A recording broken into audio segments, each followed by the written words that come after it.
నమస్కారం. Welcome to be spiritual talks. పూజ్యులు సామవేదం షణ్ముఖ శర్మ గారు వ్రాసినటువంటి సంపాదకీయం ఇది. యాజ్ ఇట్ ఈస్గా మీకు వీడియో రూపంలో అందించడం జరుగుతోంది. శీర్షిక సంస్కృతికి ఊపిరి భాష.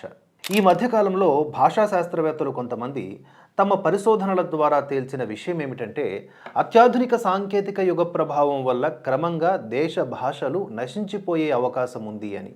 కేవలం ఇంగ్లీష్, అది వ్యాపార వాణిజ్య వృత్తి సమాచారాలకు పరిమితమైన విధంగా మాధ్యమ భాషగా ఉండటము చేత కాలక్రమేణా ఇతర భాషలు అంతరించవచ్చు అని చెప్పడమే గాక, ప్రత్యేకించి వేగముగా అంతరించిపోయేది తెలుగు భాషేనని కూడా సూచించారు. ఒక గొప్ప సంస్కృతిని దెబ్బతీయాలంటే దాని భాషను నశింపజేస్తే చాలు. భాషను విస్మరిస్తే తరతరాల సంస్కృతి విస్మృతి అవుతుంది. ఇటీవల ఆంధ్రదేశపు నడిబొడ్డున ఒక వ్యక్తి తారసపడ్డాడు. అతడు ప్రభుత్వోద్యోగి. అతడి కుమారుడు ఓ 20 ఏళ్లవాడు, అంకుల్, నేను వేదాలు స్టడీ చేయాలనుకుంటున్నాను, సంస్కృతం నేర్చుకోవాలంటే ఎలా అని అడిగాడు. నీకు తెలుగొచ్చా అని అడిగితే, ఏదో ఇలా మాట్లాడతాను, అయితే చదవడం రాయడం రాదు అని జవాబిచ్చాడు. అతడి తండ్రి కూడా ఆ విషయం ఘనంగా చెప్పాడు. మాట్లాడే తెలుగు కూడా కూడబలుక్కుని ఉంది. ఇప్పటి మధ్యతరగతి కుటుంబాల యువతరంలో అత్యధిక భాగానికి తెలుగు వ్రాయడము చదవడము రాదు. ఏదో సినిమాల టీవీల ధర్మమా అని వచ్చిరాని సంభాషణ మాత్రం మిగిలింది. అది ఎన్నో అందమైన పలుకుబళ్ళు కోల్పోయినటువంటి తెలుగు. ఒక భాష ఒక జాతి సంస్కారానికి ప్రతీక. పైగా మన దేశ భాషలన్నీ కూడా ఒక మహా సంస్కృతికి సంబంధించిన గొప్ప వాంగ్మయాలను నిర్మించుకున్నాయి. ఆ సాహిత్యం కూడుపెడుతుందా అని దాన్ని పూర్తిగా పోగొట్టుకున్నాం. మన లక్ష్యాలు సంపాదన వినోదాలుగా నిలిచి ఒక అర్థం లేని పరుగులు పెట్టిస్తూ ఉన్నాయి. ఆ పరుగులో ఆత్మని బుద్ధిని పట్టించుకొని పాశవిక జీవన విధానం అలవరుచుకుంటూ ఉన్నాం.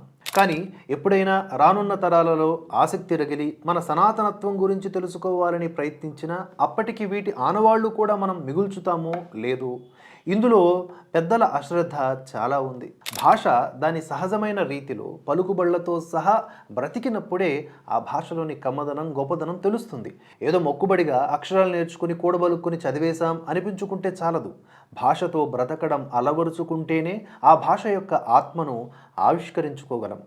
ఒక భాషలో పుట్టిన సాహిత్యాన్ని మరో భాషలోకి అనువదించి చదివినా అసలు హృదయం అందడం మాత్రం సాధ్యం కాదు.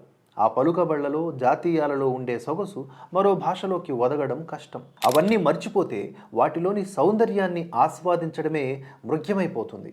చివరికి వేమన శతకాన్ని, సుమతి శతకాన్ని సైతం ఇంగ్లీషు అనువాదాలలోనే చదువుకోవాల్సిన దౌర్భాగ్య స్థితి దాపురించింది. భాషా ప్రవాహం అనేక మార్పులతో కొనసాగడం నైజం. అంతేగాని అది ఎండిపోవడం మాత్రం అవాంఛనీయం. గత శతాబ్దపు కొత్త ఉద్యమాలు ప్రాచీన సాహిత్య ప్రక్రియల్ని ఎండగట్టడానికే కంకణం కట్టుకొని ఎన్నో అందమైన సాహిత్య నిధుల్ని మిగలకుండా చేశాయి. ఇక విద్యాలయాల్లోనూ దేశ భాషలు బ్రతికే భాగ్యం కనబడడం లేదు.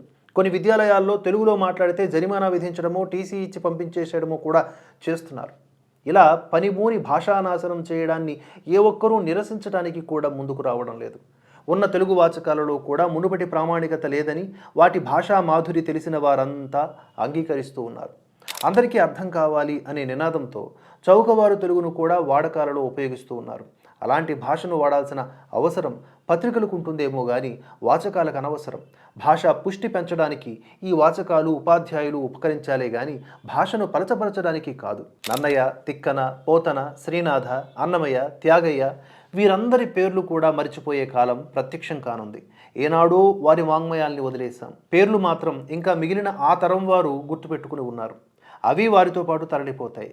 పోతే నష్టమేముంది అని కేవల ఆర్థిక లక్ష్యాలతో బ్రతుకుతున్న నేటి సమాజ నిర్లక్ష్యం తాను ఏ పునాదిని చేజేతులా కోల్పోతుందో గమనించటం లేదు.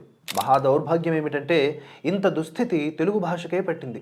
ఇతర దేశ భాషలలో పెద్దతరం తమ తరువాతి తరాల వారికి చాలా జాగ్రత్తగా భాషా సంస్కారాన్ని అలవరచడంలో శ్రద్ధ తీసుకుంది. తమిళ, కన్నడ, మలయాళ, బెంగాలీ, హిందీ ఈ భాషలన్నీ కూడా తమ వాంగ్మయంలోని గొప్ప గ్రంథాలను తరతరాలకు కొనసాగేలా జాగ్రత్తలు తీసుకున్నారు.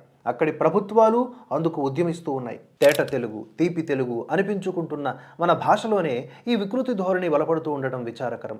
ఇతర రాష్ట్రాలలో, విదేశాలలో తెలుగువారు తెలుగును పట్టించుకోవడం లేదు అని ఆలోచించనవసరం లేదు. తెలుగు నేలపైనే తెలుగుకి సహజమైన మనుగడ కరువు అవుతోంది. తల్లి భాషను పలికించి ఆ భాషతో బ్రతికించడంలో ప్రధాన బాధ్యత ప్రతి తల్లి తీసుకోవడం ఇప్పుడు తక్షణ కర్తవ్యం. రాజకీయాలకి భాష అక్కర్లేదు, సంస్కృతి అక్కర్లేదు. మన ఇళ్ళే మన సంస్కృతికి, మన భాషకు రక్షణ కేంద్రాలు కావాలి. మరో చక్కటి అంశంతో తదుపరి వీడియోలో కలుసుకుందాం. ఈ వీడియో పైన మీ అభిప్రాయాలను కామెంట్స్ రూపంలో తెలియజేయండి. జై హింద్, జై భారత్.